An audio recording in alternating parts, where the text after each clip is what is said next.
പ്രിയമുള്ളവരെ, വചനജ്വാല 1533 ദിനത്തിലേക്ക് പ്രവേശിക്കുന്ന ഇന്ന് നവംബർ 11 ചൊവ്വാഴ്ച എല്ലാവർക്കും ഏറ്റവും നല്ല ഒരു സുപ്രഭാതം ആശംസിക്കുന്നു.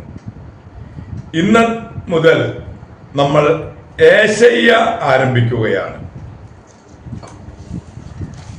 BC 8-ാം നൂറ്റാണ്ടിന്റെ 2-ാം പകുതിയിൽ പ്രവാചക ദൗത്യം നിറവേറ്റിയ വ്യക്തിയാണ് ഏശയ്യ. ഇക്കാലയളവിൽ യഥാക്രമം ഉസിയ, യോഥാം, ആഹാസ്, ഹെസക്കിയ എന്നിവർ യൂദയായിൽ ഭരണം നടത്തി.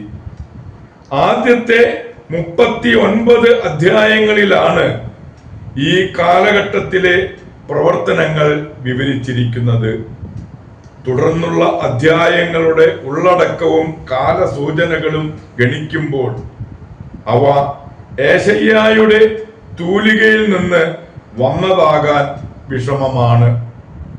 ഗ്രന്ഥകർത്താവ് അജ്ഞാതനായിരിക്കെ സൗകര്യാർത്ഥം 40-55 അധ്യായങ്ങളെ 2-ാം ഏശയ്യ എന്നും 55-66 അധ്യായങ്ങളെ 3-ാം ഏശയ്യ എന്നും തരംതിരിക്കാറുണ്ട്. 2-ാം ഏശയ്യ ബാബിലോണിൽ പ്രവാസത്തിൽ കഴിയുന്നവരെയും 3-ാം ഏശയ്യ പ്രവാസം കഴിഞ്ഞ് ജെറൂസലേമിൽ തിരിച്ചെത്തിയവരെയുമാണ് അഭിസംബോധന ചെയ്യുന്നത്. നമ്മൾ ഇന്നത്തെ വചനവായനയിലേക്ക് പ്രവേശിക്കുന്നു.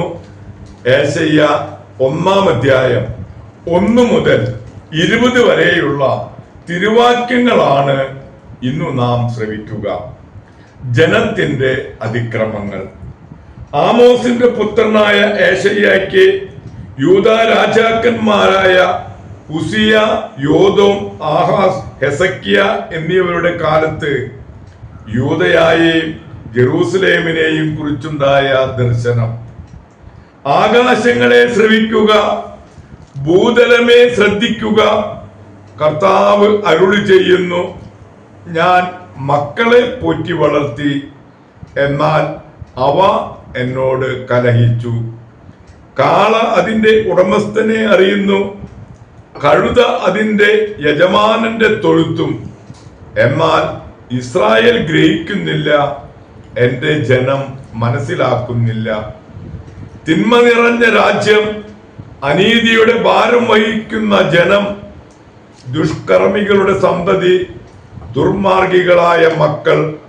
അവർ കർത്താവിനെ പരിത്യജിക്കുകയും ഇസ്രായേലിന്റെ പരിശുദ്ധനെ നിന്ദിക്കുകയും ചെയ്തു. അവർ എന്നിൽ നിന്നും തീർത്തും അകന്നുപോയി. ഇനിയും നിങ്ങളെ പ്രഹരിക്കണമോ? എന്തേ നിങ്ങൾ തിന്മയിൽ തുടരുന്നു? നിങ്ങളുടെ ശിരസ് മുഴുവൻ വ്രണമാണ്, ഹൃദയം തളർന്നു പോയിരിക്കുന്നു. ഉള്ളങ്കാൽ മുതൽ ഉച്ചവരെ ക്ഷതമേൽക്കാത്ത ഒരിടവും ഇല്ല. ചതവുകളും വ്രണങ്ങളും രക്തമൊലിക്കുന്ന മുറിവുകളും മാത്രം. അവയെ കഴുകി വൃത്തിയാക്കുകയോ വെച്ചുകെട്ടുകയോ ആശ്വാസത്തിന് തൈലം പുരട്ടുകയോ ചെയ്തിട്ടില്ല. നിങ്ങളുടെ രാജ്യം ശൂന്യമായി, നിങ്ങളുടെ നഗരങ്ങൾ കത്തി നശിച്ചു. നിങ്ങൾ നോക്കി നിൽക്കെ വിദേശീയർ നിങ്ങളുടെ ദേശം വിഴുങ്ങിക്കളഞ്ഞു.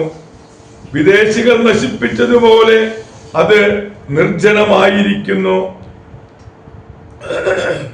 മുന്തിരിത്തോപ്പിലെ കുടിൽ പോലെയും വെള്ളരിത്തോട്ടത്തിലെ മാടം പോലെയും ആക്രമിക്കപ്പെട്ട നഗരം പോലെയും സിയോൻ പുത്രി ഉപേക്ഷിക്കപ്പെട്ടിരിക്കുന്നു.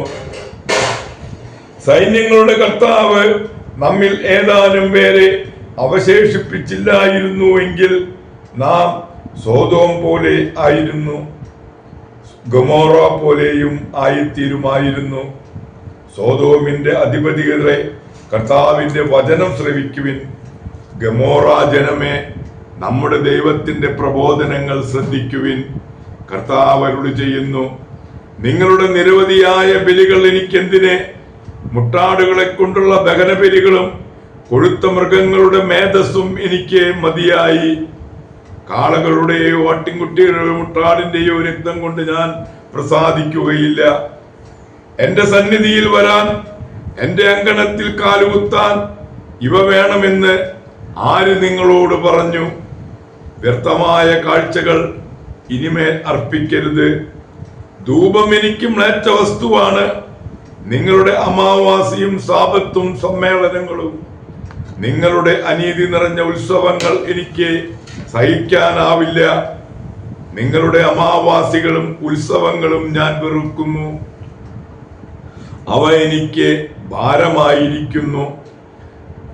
അവ എനിക്ക് ദുസ്സഹമായി തീർന്നിരിക്കുന്നു. നിങ്ങൾ കരങ്ങൾ ഉയർത്തുമ്പോൾ ഞാൻ നിങ്ങളിൽ നിന്ന് മുഖം മറയ്ക്കും. നിങ്ങൾ എത്ര പ്രാർത്ഥിച്ചാലും ഞാൻ കേൾക്കുകയില്ല.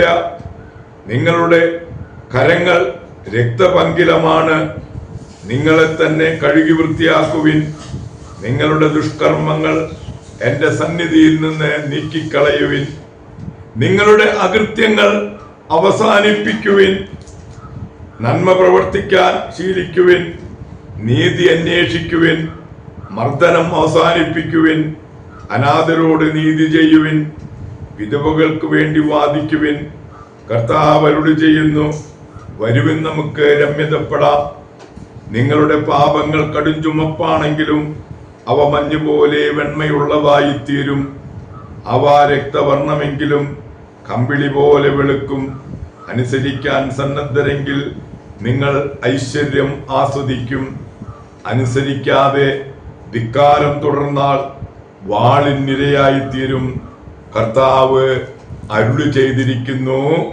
ദൈവത്തിന്റെ തിരുവചനമാണ് നാം ശ്രവിച്ചത്. പ്രിയമുള്ളവരെ, ആഗോള കത്തോലിക്ക സഭയിൽ ഇന്ന് ടൂർസിലെ വിശുദ്ധ മാർട്ടിനെ അനുസ്മരിക്കുന്ന പൊൻസുദിനം.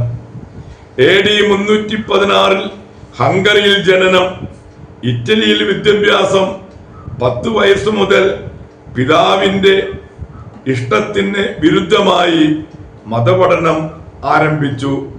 15-ാം വയസ്സിൽ പിതാവിന്റെ നിർബന്ധപ്രകാരം സൈന്യത്തിൽ ചേർന്നെങ്കിലും സൈനികരുടെ തിന്മകൾക്ക് വിധേയനായില്ല. നല്ല തണുപ്പുള്ള മഞ്ഞുകാലത്ത് നഗരത്തിൽ വസ്ത്രമില്ലാതെ ദുഃഖിക്കുന്ന ഭിക്ഷുവിനെ തന്റെ വസ്ത്രം പകുതി കീറി അദ്ദേഹത്തിന് കൊടുത്തു. അന്ന് രാത്രി ഇതേ വസ്ത്രം ധരിച്ച യേശുവിനെ കണ്ട് അദ്ദേഹം ആശ്ചര്യഭരിതനായി.